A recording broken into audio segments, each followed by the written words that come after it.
Fortunes for sale, fortunes for sale. Won't you let me tell you a tale? I said fortunes for sale, fortunes for sale. Won't you let me tell you a tale?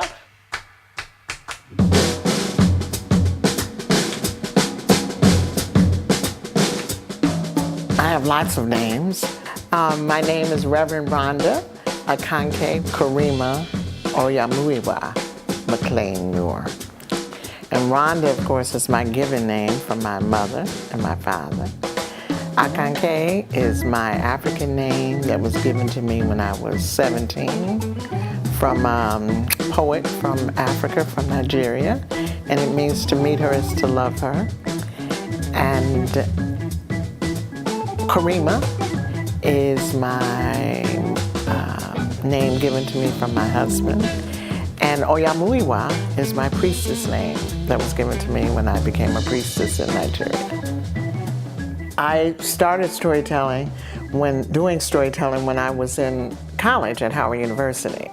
And I studied Zora Neale Hurston, who is a famous African-American writer and anthropologist and storyteller. And from that, developed a thirst for telling our story and the history of African-American people. Now, Highjohn was a king in Africa, but when he came over here and ended up in chains as a slave, he still remembered that he was a king in Africa. So it was hard for him to follow along whatever the master and the overseers and all the people were trying to tell him to do. But he did it in his own way and in his own time. So this one day, Highjohn was in charge of the mules. He had his mule. Her name was Miss Susie. Can you say Miss Susie? I realized just how important words were and how important keeping a history alive was. We lost so much. So it became part of my purpose in life to share the stories that we create now or that are created by us and the lineage of that history, the connections from one thing to another. I worked with partner named Estina Baker. We started Sister Griots together. And in African societies, the griot is the person that keeps the history and story of a particular family and or group of people alive.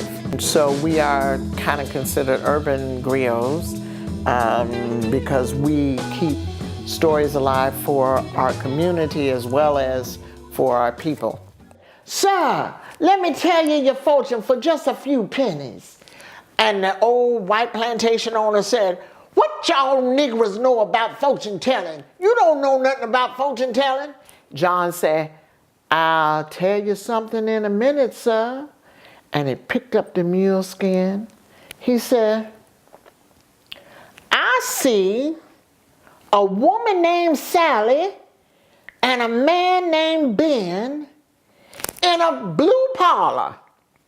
And the man said, what? How you know what my parlor look like? And how you know my wife's name? He said, it ain't me, sir. It's the skin that tell the fortune. And I see Sally and Ben sitting next to each other and they ain't reading the Bible. So I find that children and adults, everybody likes a good story. And if it relates to them, and you can show them how it relates to them, they even want it more. Really, it's about constantly building community while keeping legacies alive at the same time.